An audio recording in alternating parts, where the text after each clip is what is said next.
Alors, donc, nous avons donc vu en quelque sorte comment en fait créer notre système de navigation, comment créer le drawer, comment le paramétrer. Comment créer donc ce compteur stateful widget. Alors maintenant, gérer le state d'une application parce qu'après chaque page doit avoir des données, il peut avoir son état. On peut commencer? Donc chaque page donc doit avoir son état. Mais après, donc, vous avez besoin souvent d'une solution de ce qu'on appelle state management, qui permet de centraliser l'état de l'application dans un objet, dans des objets que vous allez créer. Et après, donc, cette solution de state management, il va vous aider beaucoup à structurer votre application, la partie UI, de façon à ce que l'on puisse séparer la logique UI, la logique présentation, avec la logique applicative. Donc, ça, c'est l'un des critères qui sont importants. Alors, ceux qui travaillent avec notamment avec des frameworks comme par exemple React, ben, ils utilisent des solutions comme Redux par exemple. Ceux qui travaillent avec Angular, ils utilisent NGRX pour le state management. Ben, ceux qui travaillent avec par exemple Flutter, bon, il y a des solutions, il y a Provider, il y a également Block. La solution la plus intéressante, c'est d'utiliser Block. Donc, c'est ce qu'on va voir. Donc, l'idée principale du bloc, c'est quoi? C'est que vous avez les widgets. Donc, quand il y a un événement qui se produit dans un widget, on va tout simplement émettre des actions, ce qu'on appelle des événements. Bon, le bloc, c'est quoi? Ben, c'est un objet qui va recevoir dans sa partie ce qu'on appelle sync, il va recevoir des événements. Donc, il va écouter les événements qui sont émis par les widgets. Et pour chaque événement, il va déclencher une logique, un traitement, logique applicative. Et après, il va générer à la sortie le state de l'application. Et après, par la suite, les widgets vont écouter le state. Et du coup, donc, quand le state change, quand le bloc émet un nouveau state, et bien, tout simplement, le widget va se mettre à jour. Alors, en fait, ça, c'est l'idée globale. Alors, pour travailler avec bloc, donc, j'ai déjà expliqué les concepts fondamentaux. Bloc, en fait, il y a une variante des blocs, c'est ce qu'on appelle qubit. Alors, la différence entre bloc et qubit, c'est que tout simplement, bloc, en input, c'est des événements qu'on reçoit et à la sortie, c'est des states. Alors que qubit, donc l'input, c'est des fonctions. C'est-à-dire, dans qubit, on crée des fonctions qui vont être déclenchées par des widgets. Après, le principe, c'est le même par la suite. Donc, mais si vous voulez dissocier complètement la logique UI avec la logique applicative, tout simplement, c'est d'utiliser les blocs, c'est mieux. Donc l'avantage, c'est qu'on peut faire évoluer la logique UI sans toucher la logique applicative et vice-versa. On peut retoucher la logique métier sans toucher la logique applicative. Alors comment on va faire ça pour notre petit compteur? Alors pour travailler avec bloc, nous avons besoin d'abord d'installer la dépendance. Donc pour ajouter une dépendance dans un projet, donc je vous rappelle, vous pouvez aller directement vers pub/spec-yaml ou tout simplement vous exécutez la commande flutter pub add la dépendance. Alors la dépendance c'est bloc. Donc il y a deux dépendances que vous allez ajouter, il y a bloc et flutter bloc. Le deuxième c'est flutter underscore bloc.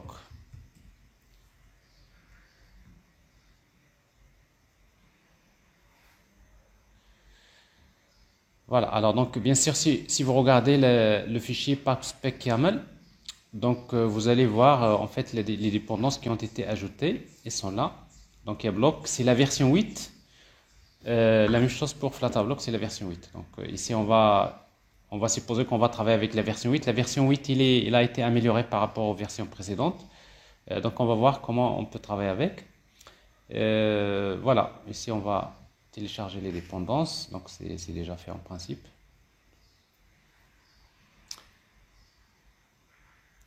Bon, une fois qu'on fait ça, alors ce qu'on va faire, c'est qu'on va créer un package dans lib qu'on va appeler block.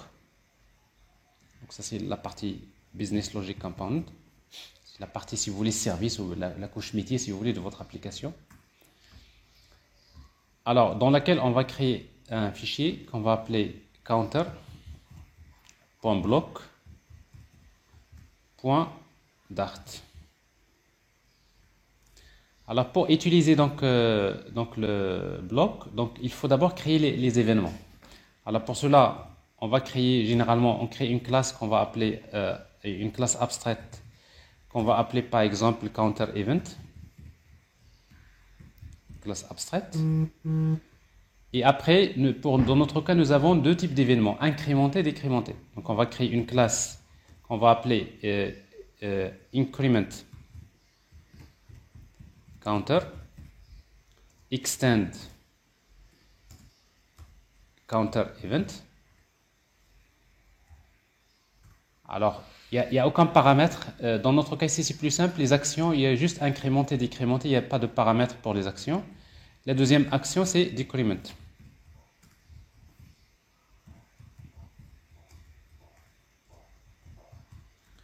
Donc, counter event.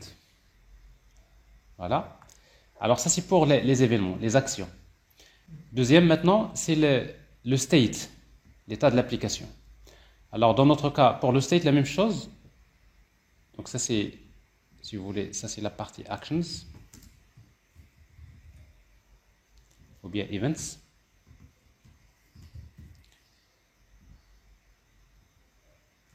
Ça, c'est state. Alors, pour le state, la même chose, on va créer une classe abstraite, généralement, qu'on va appeler dans notre cas counter state. C'est-à-dire, notre compteur, il a un state. Et après, notre compteur, en fait, le counter state, il y a qu'est-ce qu'on définit dans counter state? Il y a tout simplement l'état du compteur. Alors dans notre cas, qu'est-ce qu'on gère? On gère tout simplement la valeur d'un compteur. Donc ça c'est l'état du compteur. Alors je vais utiliser donc final et en même temps je vais créer un constructeur avec named args. Voilà. Donc ça c'est counter state. Et après dans notre cas, souvent dans un state, il y a trois états d'un state. Parce que quand vous avez une action, vous avez soit success, soit error, soit on loading si vous voulez, ou là, in progress.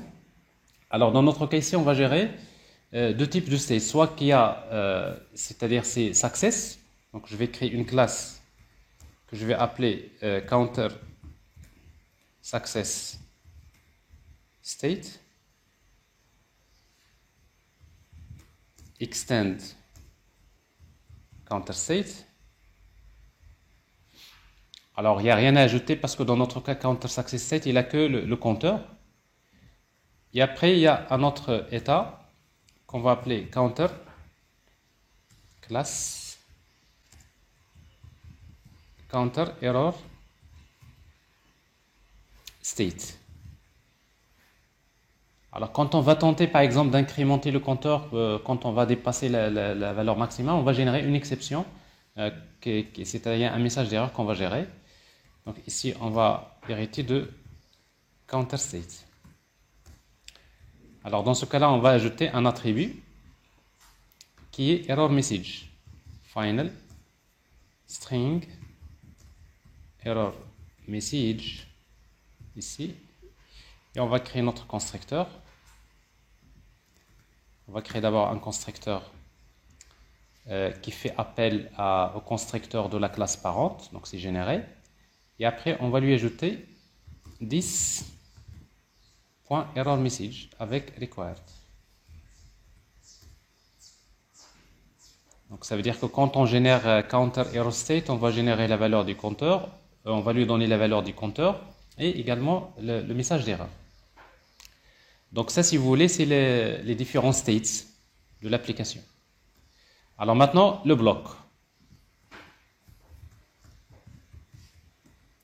Alors pour créer le bloc, donc on va créer une classe que je vais appeler counter block extend block. Alors vous héritez de bloc. Alors quand vous héritez de bloc, donc vous aurez besoin de spécifier. En fait, c'est un type générique. Donc event, parce qu'un bloc, il reçoit en input des événements et en output, c'est le state. Donc il faut spécifier c'est quoi le type de l'event. Dans notre cas, c'est counter event. Et en output, c'est counter state. C'est-à-dire il va générer à la sortie counter state. Alors maintenant, il vous faut un constructeur. Alt entrée, on va créer un constructeur.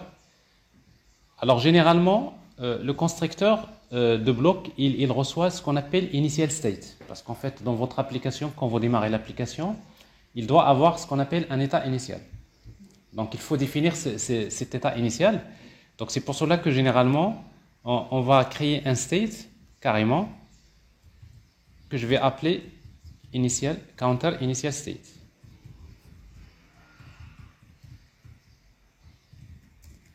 Alors pour moi, counter initial state, je vais supposer qu'il y a une, c'est-à-dire il va hériter de counter state, tout simplement. Et après, il a une valeur initiale. Je vais créer un constructeur. Je vais créer un constructeur sans paramètres, carrément. Et dans ce cas, je suppose que la valeur du compteur, c'est 0. Donc, c'est-à-dire, counter state, pour moi, il suppose que le compteur, la valeur initiale, c'est 0. Alors, dans ce cas-là, notre bloc ici, je vais créer un bloc sans paramètres. Et quand je fais super, je lui transmets le state initial. Et c'est quoi le state initial? C'est un objet de counter initial state. Voilà. Donc ça c'est le bloc. Alors maintenant, dans le pattern bloc, en fait il y a deux variantes. Il y a la variante dans laquelle vous pouvez, donc l'ancienne version, c'est-à-dire dans le bloc, il faut redéfinir une méthode qui s'appelle map event to state. Map event to state, dans laquelle il faut indiquer, c'est quand on a l'événement de type increment, voilà ce que je veux faire. Quand il y a l'événement de type decrement, voilà ce que je veux faire. Alors ça c'est l'ancienne version. C'est-à-dire il faut redéfinir une méthode qui s'appelle map event to state. Alors ça c'est l'ancienne version. Du moment qu'on travaille avec la version 8, on va faire mieux. C'est qu'au lieu d'utiliser cette méthode map event to state, c'est au niveau du constructeur, vous allez faire appel à des méthodes de type on. Alors la méthode on, il reçoit par exemple ici un increment counter. Alors je préfère qu'en fait les événements se terminent par event comme ça. Increment counter event, decrement counter event. C'est pour respecter les conventions. Donc vous avez ici on increment counter event. J'ai un événement, c'est-à-dire quand le bloc reçoit en input dans le sync, s'il reçoit un événement de type increment counter event, ben, qu'est-ce qu'il va faire? Ben, il va faire quelque chose ici. Voilà. Et après, on peut faire des copier-coller. On decrement counter event, je fais quelque chose. Donc vous voyez donc le bloc, qu'est-ce qu'il écoute? Il écoute les événements. Il fait un listen les événements. Ici. Dans le sync, s'il y a un événement qui se produit dans la partie UI, il va déclencher un traitement, mais qu'est-ce qu'il va faire à la sortie? Il va émettre à la sortie le state. Alors justement, c'est ce qu'on va faire ici. Alors quand on reçoit en principe increment counter event, ben, qu'est-ce qu'on va faire? On va tout simplement émettre, emit, le paramètre emit, on va émettre à la sortie un state. Et c'est quoi le state? C'est counter. Alors ici, on va faire le test. Alors, ici, if, ça c'est la règle métier. Donc, le compteur, donc, dans le bloc, vous avez un objet qui s'appelle state. Donc, c'est-à-dire c'est le state point counter.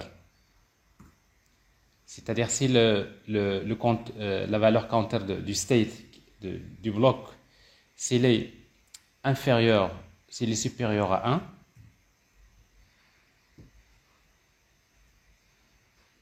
alors ça c'est increment. Donc pour incrémenter, il faut que ça soit inférieur à 10. Supposons qu'on suppose que la valeur maximale du compteur ne doit pas dépasser 10. Donc, s'il est inférieur à 10, qu'est-ce qu'on va faire? On va émettre à la sortie, on va faire emit. C'est quoi le state? c'est counter success state. Alors counter success state. Et counter success state, on va lui donner quoi comme paramètre? C'est le compteur, la valeur du compteur. Et c'est quoi le compteur? C'est tout simplement c'est la valeur actuelle plus 1. Donc c'est-à-dire, si vous voulez, vous pouvez déclarer une variable ici par exemple, int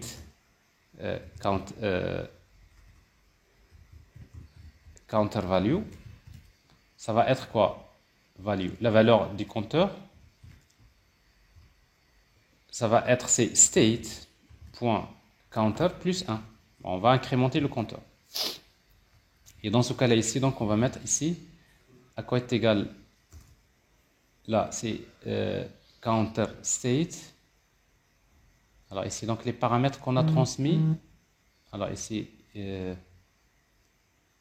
voilà, c'est counter. Donc counter, deux points. Alors pourquoi j'ai ça? Normalement, counter success state,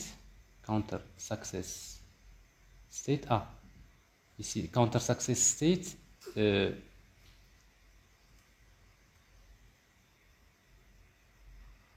il faut lui transmettre, bien sûr, la valeur du compteur, tout à fait. Alors, counter state, il y a bien le constructeur, il est là. Vous voyez donc ici, pourquoi il ne m'a pas obligé de... Parce que là, je me suis trompé, c'est pas counter event, c'est counter state. Il y avait quelque chose d'anormal ici. Parce que normalement, il devrait m'obliger de redéfinir le constructeur. Donc ici, donc, quand je crée counter state, je dois spécifier le compteur. Et c'est quoi? Le compteur, c'est counter value. C'est-à-dire, en fait, c'est counter state plus 1. Donc, vous voyez, donc, si cet événement se produit, j'y mets le state. Else, donc je vais y mettre à la sortie. Qu'est-ce que je vais mettre? Je vais émettre le compteur, la valeur actuelle. Donc, je vais émettre counter error state. Et là, vous avez deux paramètres. Le premier, c'est le compteur, c'est quoi? C'est state.counter. Donc là, je ne vais pas changer.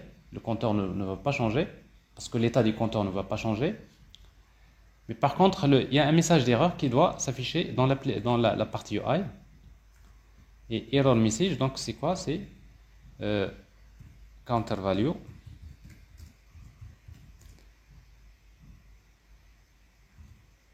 count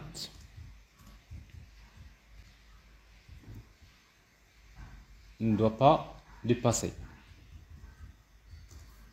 Ne peut pas dépasser 10. Donc ça, c'est le message d'erreur, par exemple, qu'on va émettre ici. Voilà. Alors ça, c'est pour le cas de increment. Alors decrement, on va faire la même chose.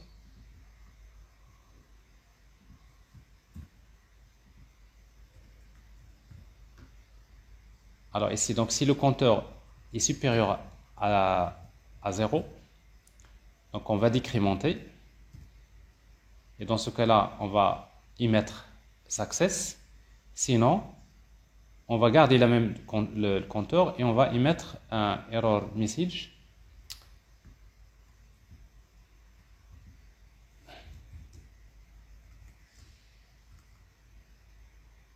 Donc can't cannot be less than 0. Et pas de point virgule. Alors, vous voyez donc, ça c'est ça le bloc. Le bloc, c'est que vous dites, j'ai un bloc qui va écouter des événements et vous traitez les événements. Vous dites, quand j'ai cet événement, je fais ça et voilà l'état de l'application. Quand il y a cet événement-là, je fais ce traitement-là et j'ai mis un autre état. Alors maintenant, la question comment on va utiliser donc vous voyez, donc la logique applicative, il est là. On va l'utiliser dans notre application. Alors pour l'utiliser dans notre application, qu'est-ce qu'on va faire? Ben, ce qu'on va faire, c'est qu'on va d'abord vers la partie main, application. Alors maintenant, dans la partie main de l'application, Et bien, tout simplement, le premier objet qu'on va instancier, on va instancier un objet qui s'appelle multi-block provider. Donc, c'est-à-dire avant material app, multi-block provider, qui va nous permettre d'instancier notre bloc. On va l'instancier comme ça, il est disponible, il va être disponible pour être écouté par tous les widgets de notre page. Alors, c'est ce qu'on va faire ici. Donc, vous voyez donc ici dans le ici main, j'ai my app. Alors, dans my app ici, donc je vais retourner root view. Maintenant, au lieu de retourner root view, je vais d'abord retourner un objet de type multi-block provider. Alors, vous voyez donc multi-block provider, qu'est-ce qu'il reçoit? Deux paramètres. Le premier, c'est d'abord ces providers. Alors, providers, c'est un tableau, parce qu'on peut ici avoir plusieurs blocs. Et ici, je vais instancier un objet qui s'appelle block provider. Et block provider, il reçoit le contexte. C'est une fonction dans laquelle on va instancier tout simplement notre bloc qui s'appelle counter block. Voilà. Il n'y a pas de point virgule. C'est-à-dire qu'au démarrage, le root component, si vous voulez, c'est le widget racine de notre arbre, ça va être ces multi-block provider. Et dans lequel on va instancier notre bloc, le bloc, qui va centraliser le state, c'est lui qui gère le state. Et après, il est là. Mais après, on peut l'utiliser par la suite quand on veut, donc on va voir comment le récupérer. Et le deuxième élément, maintenant, le child. Et le child, c'est ça, c'est root view, tout simplement. Root view, que vous voyez ici.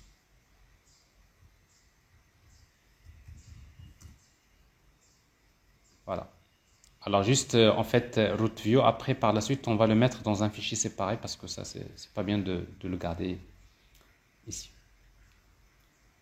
Si vous voulez, même my app, c'est un fichier séparé. Et comme ça, on sépare un peu les éléments. Donc ça, c'est la première des choses. La première des choses, c'est de démarrer, ou bien de créer un objet de type multi-block provider. La deuxième des choses, maintenant, c'est au niveau du compteur. Alors maintenant, nous avons counter block page. Alors counter block page, maintenant, on n'a plus besoin de faire un stateful widget. Donc on va utiliser un stateless widget dans lequel il y aura la valeur du compteur qu'on affiche ici. Alors sauf qu'ici, donc notre compteur qu'on va afficher là, ici dans body, j'ai center et j'ai texte. Alors mon texte que j'ai ici, si vous voulez, le texte, lui, qu'est-ce qu'il va faire? Le texte, il va faire un listen, il va écouter le bloc. Vous voyez donc le texte que je vais afficher là. Avant d'afficher le texte, je vais créer un objet qui s'appelle block builder. Alors block builder, c'est un widget qui va faire un listen. Il va écouter le bloc de façon à ce que à chaque fois que le bloc émet un state à la sortie, ben le block builder va le recevoir. Donc on est toujours dans la base du pattern observer. C'est-à-dire, vous avez block builder, il fait un subscribe vers le bloc, et dès que le bloc émet le state à la sortie, ben le block builder va être notifié, il reçoit donc le state, et après il va régénérer le texte. Donc ce qui fait que quand la valeur du compteur change, il n'y a que le texte qui va être régénéré. On ne va pas régénérer tout, on ne va pas régénérer l'ensemble de l'arbre. Donc tout à l'heure, si vous vous rappelez, avec stateful widget, c'était quoi le problème? Avec stateful widget, le problème c'était quoi? C'est que à chaque fois que je clique sur le bouton, je fais cette state. Et quand je fais cette state, ben il va réexécuter build. Et build, il va régénérer tout l'arbre. Alors maintenant, ce n'est plus le cas. Avec bloc, qu'est-ce qu'on va avoir? Avec bloc, on va avoir block builder qui va écouter le state, le bloc. Et dès qu'il y a une nouvelle valeur du state qui change, qui est émise, ben le block builder, il va être notifié. Et block builder, il va régénérer uniquement les éléments descendants. C'est-à-dire, dans notre cas, il va régénérer que le texte. Alors, comment on va le faire ici?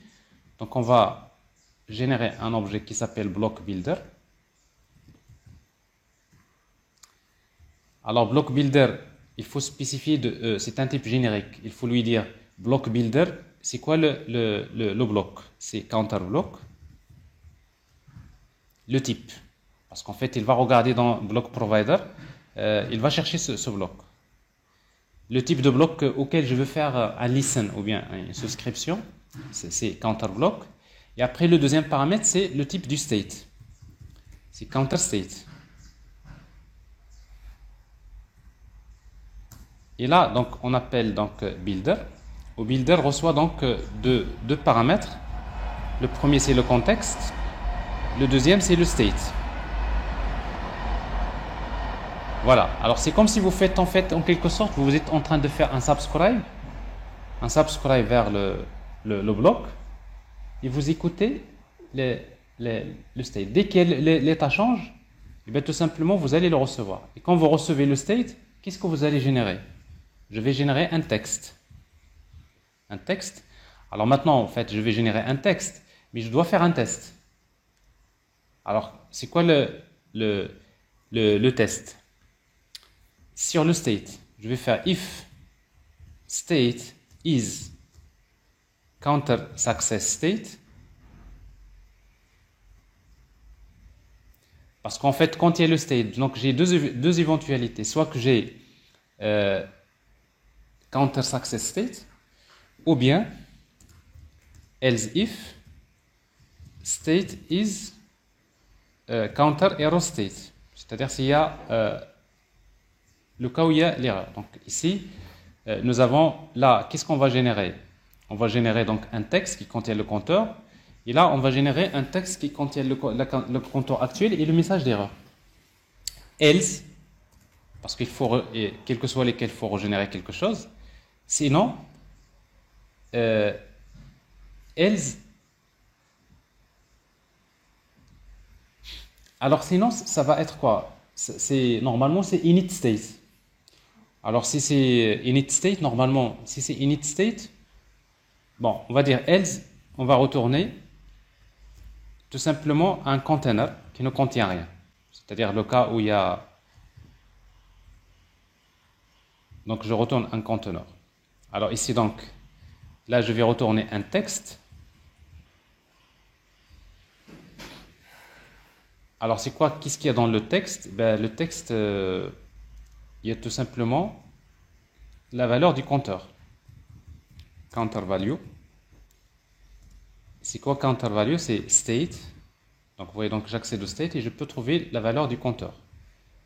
Alors state.counter. Alors ça c'est... Je vais mettre $ entre accolades state.counter. Voilà.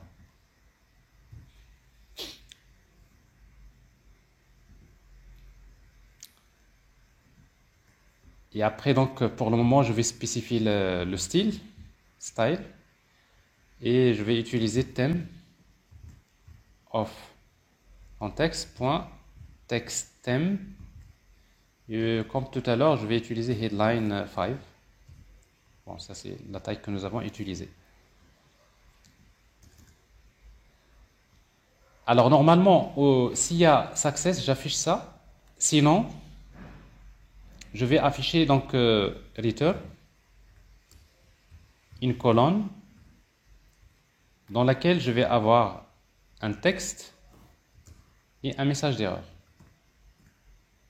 Le texte, je vais faire la même chose ici, c'est-à-dire la valeur du compteur actuel. Ça c'est pour le texte.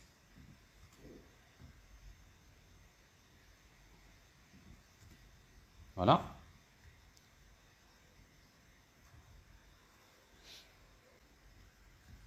Virgule. Alors ça c'est le texte.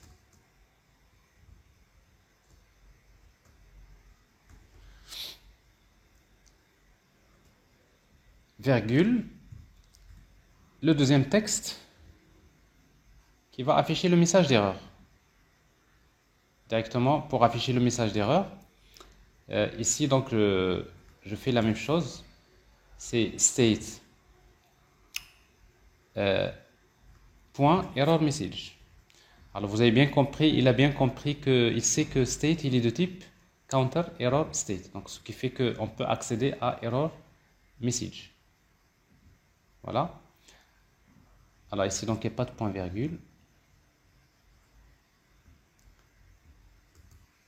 Donc vous voyez donc ici donc s'il y a si c'est un type counter error state, donc je vais donc générer deux textes. Un premier texte qui contient la valeur du compteur et un deuxième qui contient error message. Bon, c'est vrai, ici on n'a pas besoin de mettre ici, parce que c'est un texte, on n'a pas besoin de mettre les accolades, pas de problème, ça peut passer.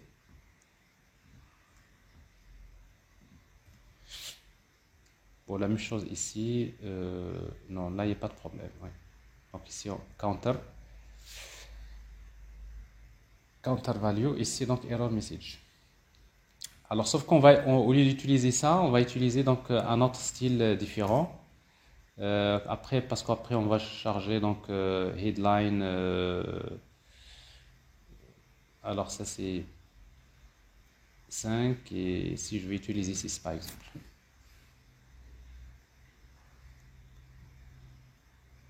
Alors en principe, si vous faites ça, alors on va réexécuter l'application. Parce qu'en principe, quand vous ajoutez un bloc, il va falloir réexécuter la méthode main. Parce que la méthode main, quand il démarre, il crée l'objet myApp. Et l'objet myApp donc, va rendre disponible le bloc dans le contexte de bloc provider. Alors ici, donc, c'est juste, donc je préfère redémarrer l'application.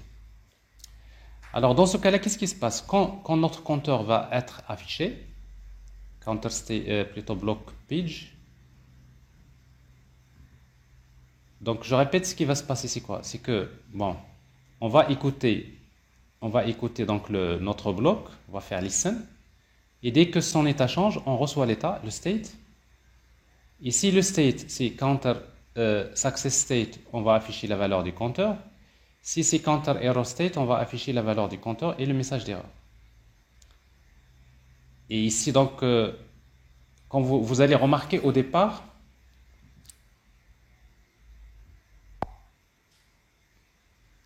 alors au départ, ici, ça c'est counter block, je vois rien. Alors pourquoi je vois rien? Parce que quand vous démarrez, c'est quoi notre bloc? Il a quel state initial? Donc vous voyez, donc par défaut, c'est quoi le state? C'est initial state.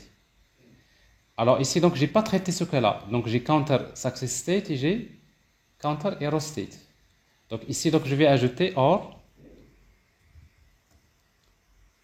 state is counter initial state.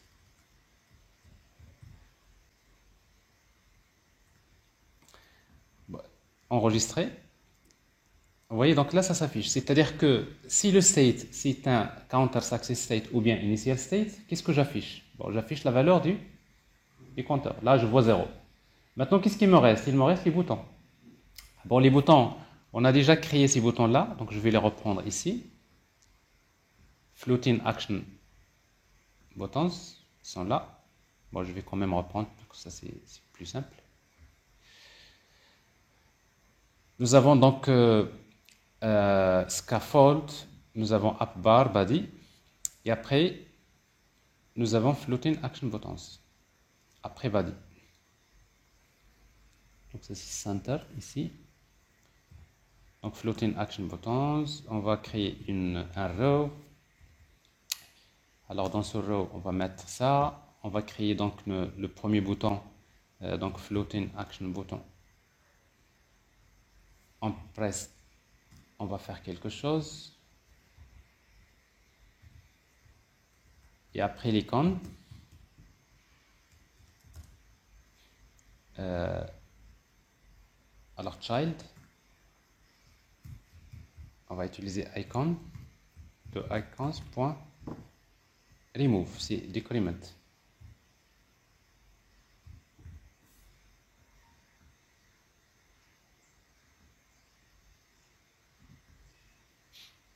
Voilà, alors ça c'est pour le premier bouton.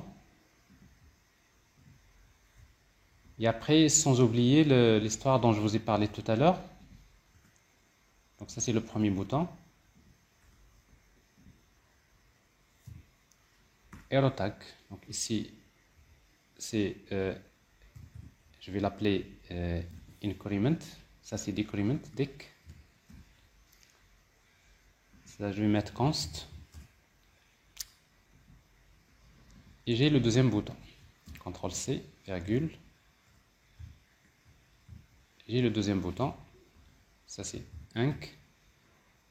Là je vais mettre add.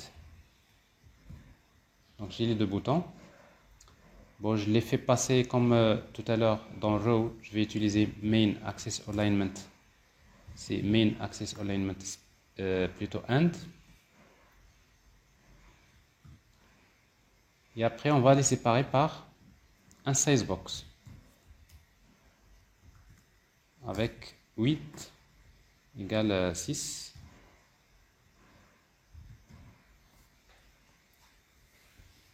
Voilà, donc ça c'est const.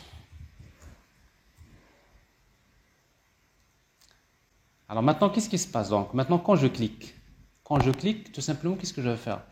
Il ne s'agit pas de faire appel à une méthode ou quelque chose comme ça. On va juste, quand on va cliquer sur le bouton, on va émettre une action. C'est-à-dire, on est dans ce contexte-là, ici. Alors quand je clique sur le bouton, on va émettre en input, le bloc, on va jeter le sink, si vous voulez, c'est le puits. C'est comme si on jette l'événement avec le puits, et après, tout va se faire sans problème. Alors ici, qu'est-ce qu'on va faire? Ici, on va tout simplement, pour faire ça, on va accéder. Ici, quand je clique sur Decrement, on va accéder au bloc. Alors pour accéder au bloc, l'une des façons, c'est d'utiliser tout simplement l'objet context.read. Alors il faut juste faire attention, pour avoir la méthode read de contexte, il faut s'assurer que vous avez importé Flutter block. Parce que si vous ne l'avez pas, alors si vous n'avez pas cette importation qui est là, quand vous mettez read, vous n'allez pas trouver. Donc, il faut absolument importer Flutter block. Alors on va faire read, c'est comme si on va dire le contexte va me lire. Cherche-moi un objet de quel type? De type counter block. Donc, le contexte, avec multi-block provider, il va chercher un objet de type counter block. Quand il va le trouver, je vais lui dire point, avec le bloc, add. Add, tu vas jeter. C'est comme si vous allez jeter une action ou un événement, le sync, l'entrée. Add, je vais ajouter un événement de quel type? C'est increment, counter event. Ça fait. Donc, je lui dis juste increment. Donc, moi, vous voyez, donc la partie UI, il n'y a pas de couplage fort entre la partie UI et la partie métier. Donc, j'ai mis un événement et après, il va se propager, il va être traité. Quand il est traité par le bloc, il va lui-même émettre à la sortie des states, un state. Et quand il va émettre un stream de state à la sortie, j'ai les widgets qui font déjà notamment, j'ai le composant qui est là, qui est block builder, qui fait listen, qui écoute. Dès qu'il y a quelque chose qui change dans le state, il le reçoit et il le met à jour. Alors ici, je fais la même chose pour incrémenter. Ici. Alors ici, increment. Alors ça, c'est decrement, ici. decrement.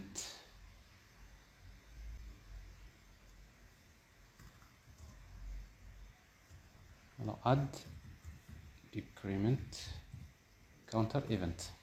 Et ça c'est increment. Alors maintenant je vais enregistrer. Initialement j'ai state initial. Alors quand je clique, vous voyez donc là il y a le state qui change, il y a 1. Là ça change. Mais ce qui est intéressant là, bon, on a fait la même chose que tout à l'heure, mais ce qui est intéressant, quand le compteur change, il ne va pas régénérer la totalité de la page. La seule partie qui va être modifiée, c'est quoi? C'est ce texte.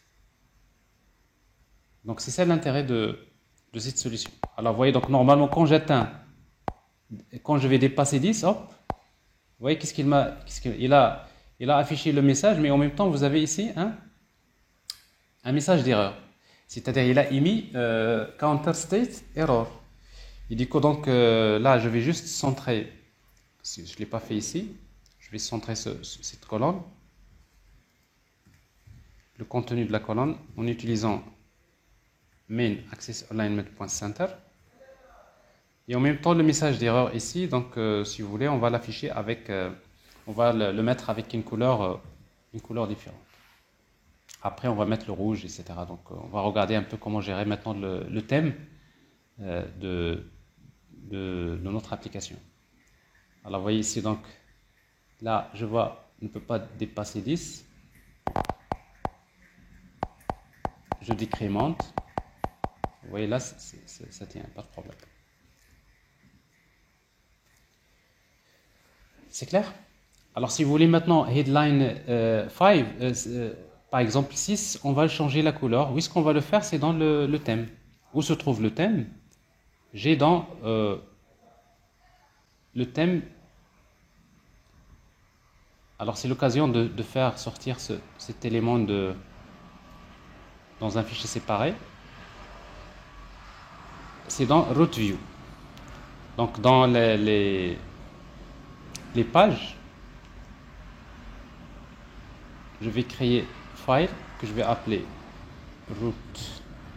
rooteview.dart. Je vais prendre voilà cette classe là, je vais la séparer, CTRL X, et je la mets ici. Je vais importer matériel, CTRL V. Bon, ici donc je vais importer ces classes, Alt Entrée, Import,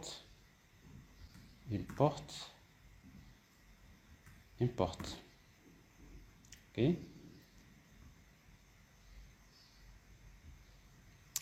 Maintenant celui-là je vais l'importer. Bon, ça c'est juste pour ne plus toucher celui-là, donc je le laisse. Maintenant c'est dans Root View où j'ai le thème. Alors dans mon thème ici, donc j'ai utilisé Primary Swatch, etc. Mais je peux personnaliser mes thèmes. Par exemple ici, donc je peux personnaliser Text Theme par exemple. Et je peux utiliser Text Theme Data. Text Theme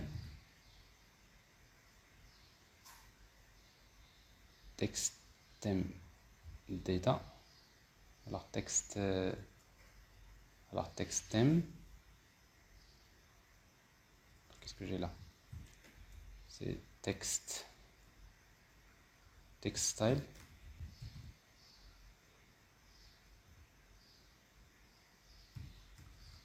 C'est text theme.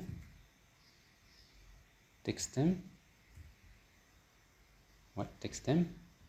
Et maintenant dans text theme, vous savez, text theme, par exemple, je veux par exemple le style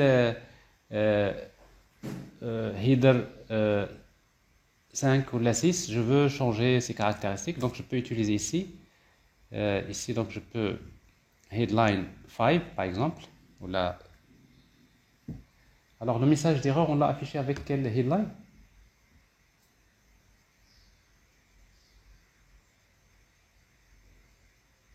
Alors counter block page.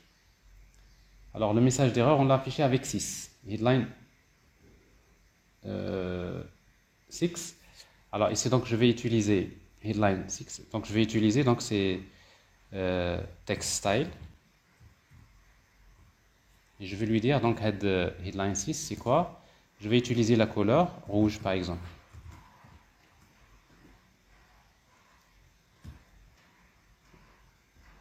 Alors si on regarde un peu le bon, c'est déjà parce qu'on a utilisé déjà 6 dans le menu.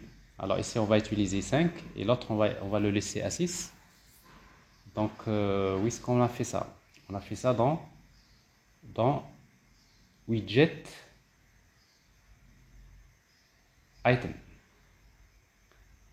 Alors si vous vous rappelez donc widget item, donc nous avons utilisé ici headline. Voilà, la même chose ici. Donc au lieu de ça, je vais utiliser 5. Donc ça c'est le style 5. Alors quand je vais par exemple bloc ici, vous voyez donc là c'est maintenant le message d'erreur, je l'ai personnalisé, donc le style, vous voyez donc c'est en rouge. Bon, ça c'est juste pour vous montrer comment personnaliser ça sur à ce niveau là. Alors là je vais utiliser ici const.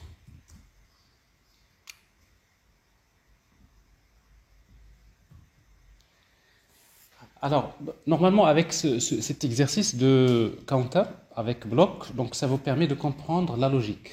Comment utiliser bloc, comment centraliser le state d'une application en utilisant bloc pattern. Donc ça, c'est un exercice. Maintenant, on va en profiter pour, par exemple, on va créer un bloc pour changer le thème. C'est-à-dire, dès que je clique sur le bouton, on va changer le thème. Alors, comment on va le faire? Pour le faire, donc, je vais créer, dans la partie UI, je vais créer plusieurs thèmes. Alors comment je vais faire ça? Donc je vais créer un package, encore un sub-package que je vais appeler themes.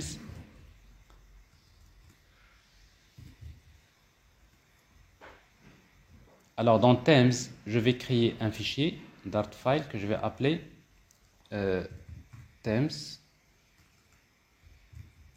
Dart, dans lequel je vais créer une classe que je vais appeler custom themes,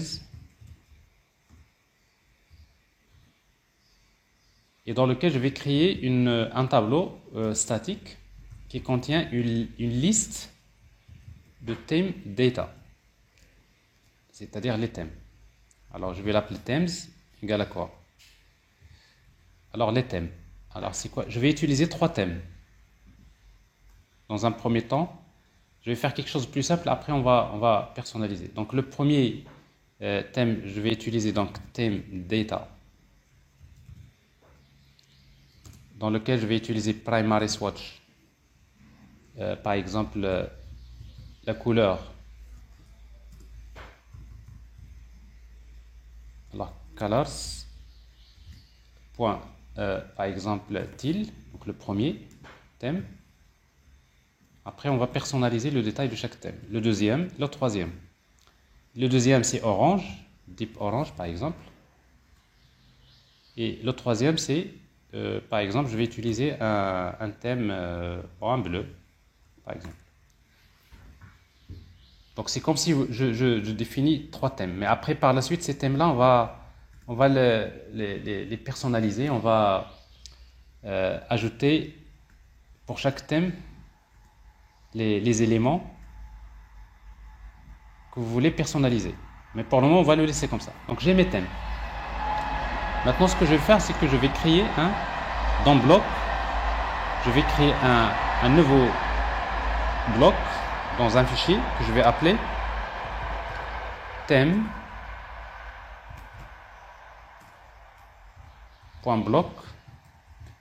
Dart. Alors la même chose, on met les events. Donc je vais créer ici, je vais créer un seul événement. Donc abstract class. Par exemple, je vais appeler theme event. Classe abstraite. Je vais créer un seul événement concret que je vais appeler switch theme event. switch theme event, extend theme event. Voilà. Pas de paramètres. Maintenant, le state. La même chose. On va reprendre à peu près la même chose. Donc ici, theme state. Donc abstract class theme state.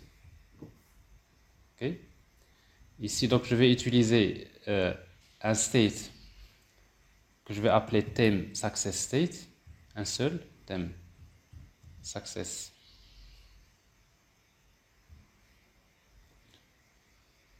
theme success state extend theme state et pas de paramètres. Mais bien sûr, ici, theme state reçoit un thème. Alors, le thème, c'est quoi? Donc, ici, donc, il reçoit un paramètre de type theme data. Dans le state, il y aura theme data. Theme data. Tout simplement theme data. Et après, on va générer un constructeur. Elle est là. Générer. Ce qui fait ici, on est obligé de redéfinir le constructeur avec super, comme ça.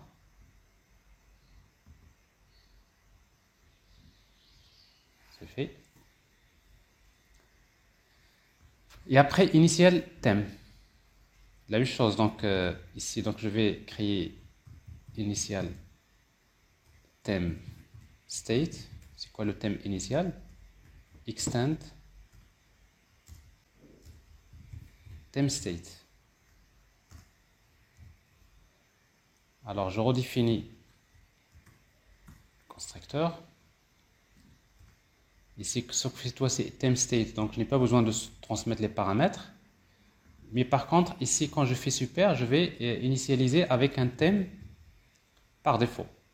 Alors theme state, theme data. Et je vais utiliser primary swatch par exemple.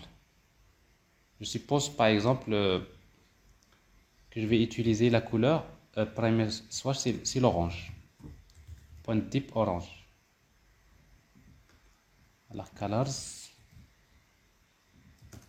point de type orange par exemple. Donc je reprends. C'est super. Donc c'est-à-dire initial state pour moi, donc il suppose que thème data c'est quoi? C'est un thème comme ça. Ça c'est la valeur initiale. Donc ça c'est pour les states. Et après notre bloc. Alors classe que je vais appeler theme block. Extend block. Alors c'est quoi le type de l'événement? C'est theme event. Et le type du bloc c'est theme block. Plutôt c'est theme state. Le state c'est theme state. On redéfinit, on régénère le constructeur. On importe d'abord le bloc. Et après on redéfinit le constructeur. Et dans le constructeur, on a besoin de lui transmettre le state initial. Et c'est quoi le state initial? Donc ici, il n'y a pas de paramètres. Je vais utiliser directement thème initial state. Alors thème initial, plutôt initial theme state. Initial theme state. Et là, dans le constructeur, j'ouvre les accolades. Et je vais tout simplement utiliser on. Ici, la seule action que je vais recevoir, c'est switch. Switch theme event. C'est-à-dire si l'événement il est de type switch theme event. Alors qu'est-ce que je vais faire? Donc je vais récupérer. Alors en fait mon bloc en fait il va gérer qu'est-ce qu'il va faire le bloc? Le bloc, on va définir juste une variable index. Current theme index. Et en même temps, je vais récupérer les thèmes. Je sais que les thèmes se trouvent dans la classe, donc je vais déclarer une liste de thème data. Alors ici, donc, themes égale à quoi? Égale, j'ai la classe qui s'appelle custom theme que j'ai créé, themes. Il y a la variable statique qui s'appelle themes. Donc, c'est-à-dire tout simplement, je récupère dans le custom theme, je récupère les listes des thèmes. Alors maintenant, et je suppose que, alors par défaut, index égale à 0. Ok?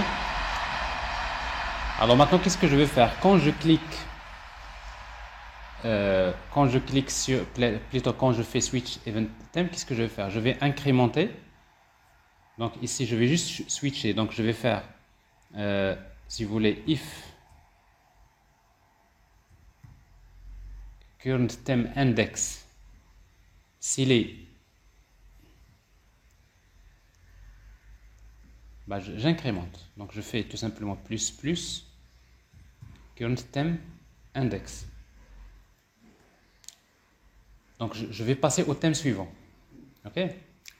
ولكن il est qu'un current theme index. Supposons que je l'incrémente et qu'il dépasse, il est supérieur ou égal, il est supérieur ou égal le themes.length. Et on saute le dernier. Donc je vais revenir vers à quoi est égal current theme index égal à 0, c'est-à-dire le premier thème. Donc vous voyez, donc j'incrémente le thème, mais s'il dépasse le dernier, je reviens vers le 0 et je reboucle. Et du coup, donc qu'est-ce que je vais faire? Je vais utiliser emit, je vais émettre emit. Le state, c'est quoi? C'est thème success state. C'est quoi thème data? C'est themes de. Donc, faire de la liste des thèmes, je vais émettre le thème, les current theme index.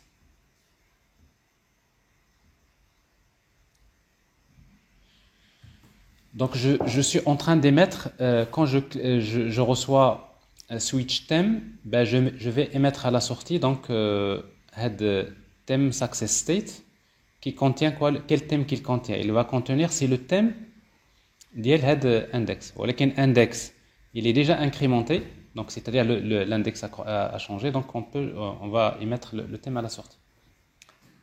Alors pour le moment, c'est tout ce que nous avons ici donc sur le bloc. Alors maintenant, dans notre application, qu'est-ce qu'on va changer? On va changer dans la partie root view. Qu'on voit ici, donc root view ici, donc j'ai utilisé theme data. Alors maintenant, je ne vais plus utiliser theme data. Donc là, je vais faire un listen. Je vais écouter le bloc, comme tout à l'heure. Donc je vais utiliser bloc. Bloc quoi? Bloc builder. Alors je vous rappelle que bloc builder, qu'est-ce qu'il fait? Il va recevoir, il faut lui spécifier quel type de bloc. C'est theme bloc. Theme bloc. Et c'est quoi le state? C'est theme state.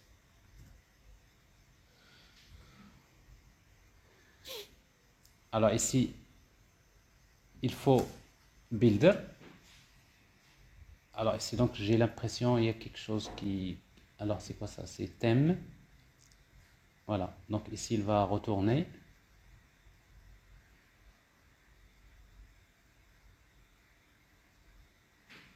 Theme data. Alors qu'est-ce qu'on reçoit ici? Donc on reçoit donc le contexte et on reçoit le state.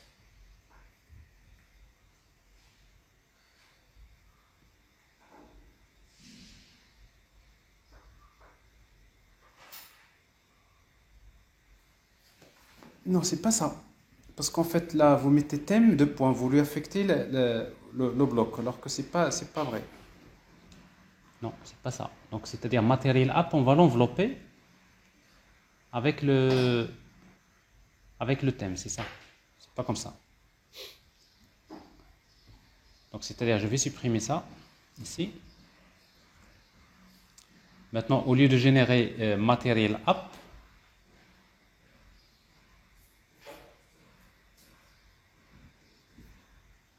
donc Material App que nous avons ici, je vais faire CTRL X et je vais utiliser donc Block Builder. Alors Block Builder, qu'est-ce qu'il va générer? Il va me générer, on va spécifier le type du bloc, c'est theme block et le state c'est theme state. Au fait le builder, on va donc ici un point virgule, on va recevoir quoi? On va recevoir le contexte et le state. Contexte et le state. Alors maintenant, là, qu'est-ce qu'on va générer? On va générer un objet de type Material App. Je crois qu'il y a quelque chose qui m'échappe. Return Material App. Donc Material App, donc j'ai déjà copié, je fais CTRL V. Yes. Donc ici, donc là, on va faire listen. Et quand on reçoit on va écouter le bloc. Et dès que je reçois le state, eh bien, je régénère donc Material plutôt app.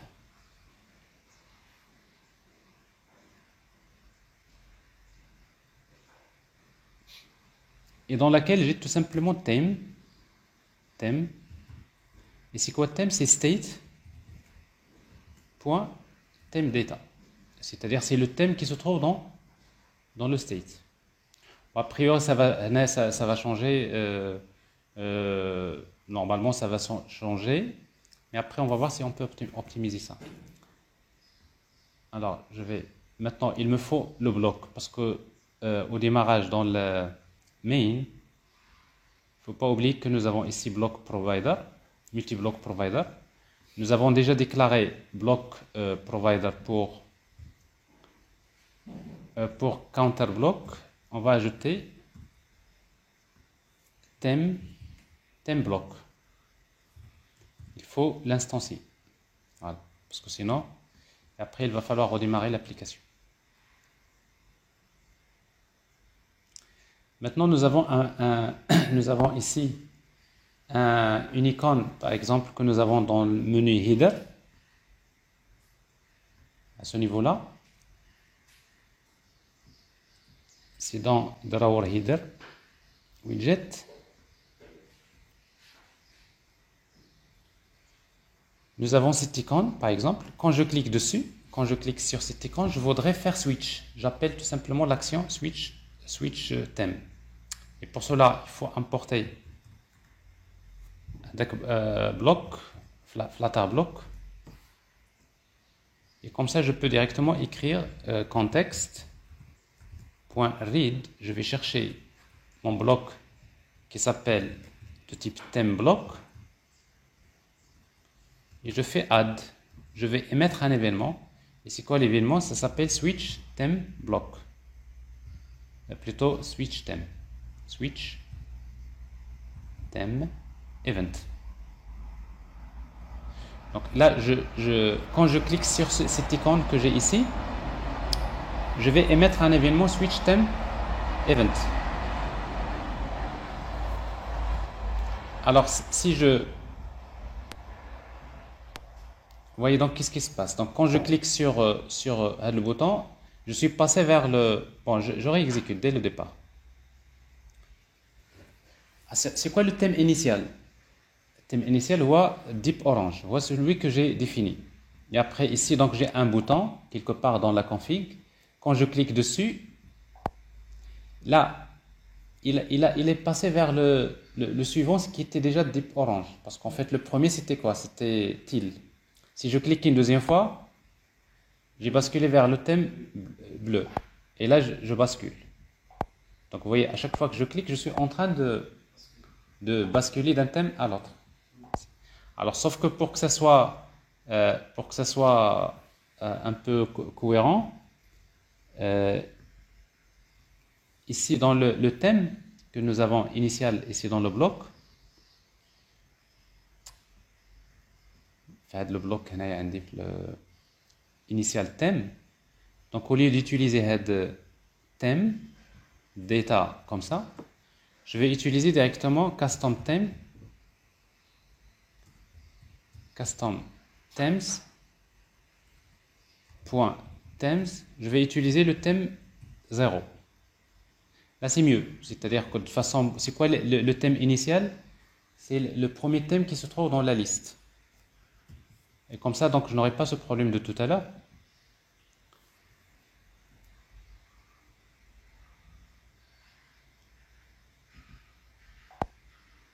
Alors ici, donc vous voyez donc le thème 0, c'est celui-là. Et à chaque fois que je clique, je suis en train de basculer les thèmes.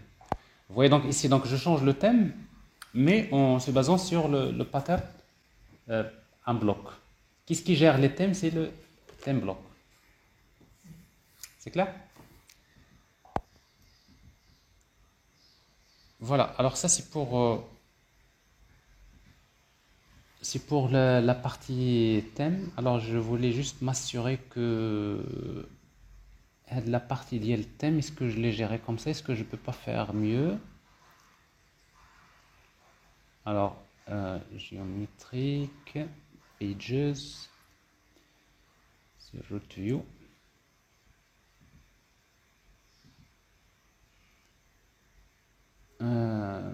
Oui, c'est ça, c'est ce que j'ai fait, donc je garde cette solution pour le moment, comme ça, c'est bon.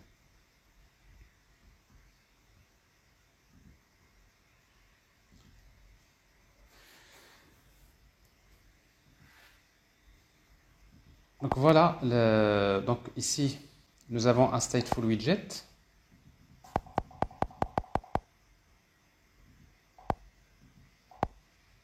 Nous avons un counter avec le bloc. Bon, il reste ici, vous voyez ici, donc maintenant on a, parce que les thèmes, on n'a pas défini le style, donc c'est-à-dire si vous voulez redéfinir le style, alors vous pouvez carrément aller vers themes, le style des erreurs, donc vous allez vers les thèmes.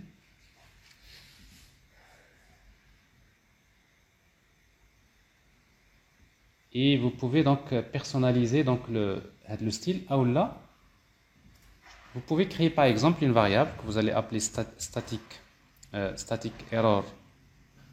Donc text style.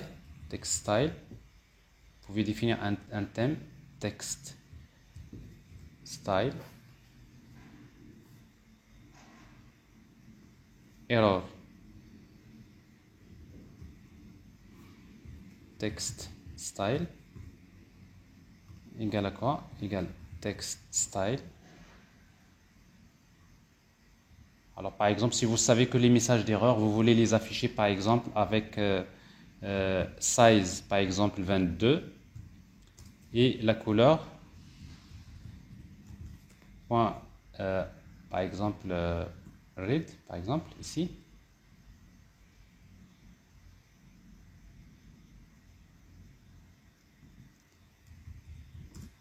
Voilà. Alors ici donc vous avez créé ça. Mais du coup donc là où vous affichez le message d'erreur, par exemple ici je vais aller vers counter block ici. J'affiche ici le message d'erreur ici. Ben, je ne vais pas utiliser le thème header. Je peux utiliser directement c'est la classe custom themes et j'ai error text style. Oui, donc ça c'est encore mieux. C'est comme si vous créez un style et après à chaque fois que vous voulez l'utiliser, vous l'utilisez. La même chose dans le counter stateful widget. Ici vous affichez le message d'erreur. Ce niveau-là. Donc style, là je vais faire CTRL V. J'importe cette classe. Et là c'est mieux. Donc je vois ici, donc j'utilise ce style-là. Pas de problème.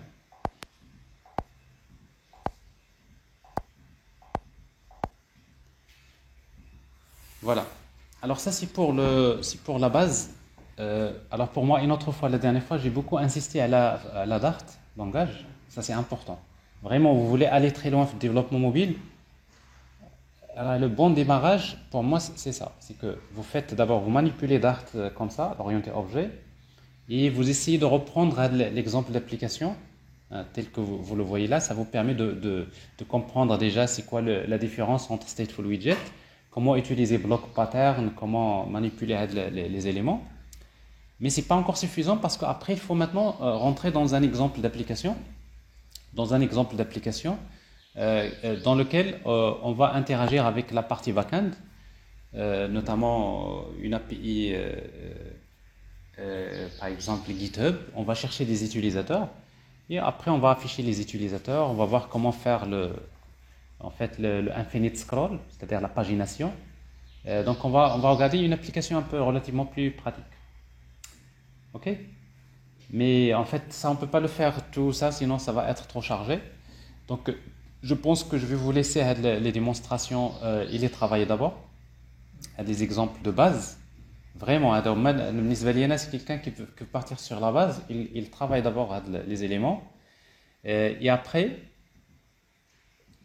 après par la suite, donc on va ajouter d'autres pages, comme je vous ai dit la dernière fois. On va ajouter d'autres éléments et d'autres fonctionnalités de l'application. Donc la partie, par exemple, QR code, l'utilisation de la caméra, etc. Donc c'est vraiment des applications, mais bon, là, je préfère que vous travaillez d'abord ça et vous essayez de...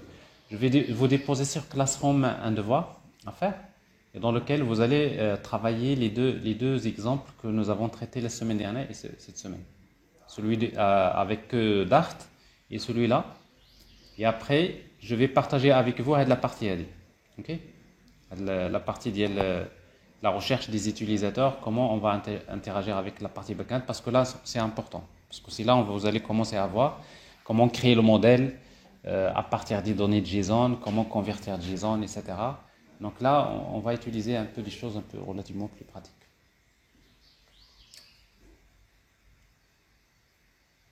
Est-ce que vous avez des questions? Messieurs, à distance, vous êtes là? J'espère qu'ils ne sont pas déconnectés. Oui, merci. Est-ce que c'est clair? Oui, c'est clair. Ah voilà, comme ça on est rassuré. Ben écoutez, voilà ce qu'on va faire. Donc je vais m'arrêter à ce niveau-là. Donc pour la séance d'après-midi, c'est une activité pratique que vous pouvez faire chez vous. D'accord? Je vais partager sur Classroom les ressources et le devoir. Et vous allez vous connecter sur Classroom et vous faites l'activité pratique. Okay? Et s'il y a des questions, on va utiliser le même lien. Si vous avez des questions ou des problèmes, vous vous connectez sur ce même lien et vous faites le travail. Donc, voilà.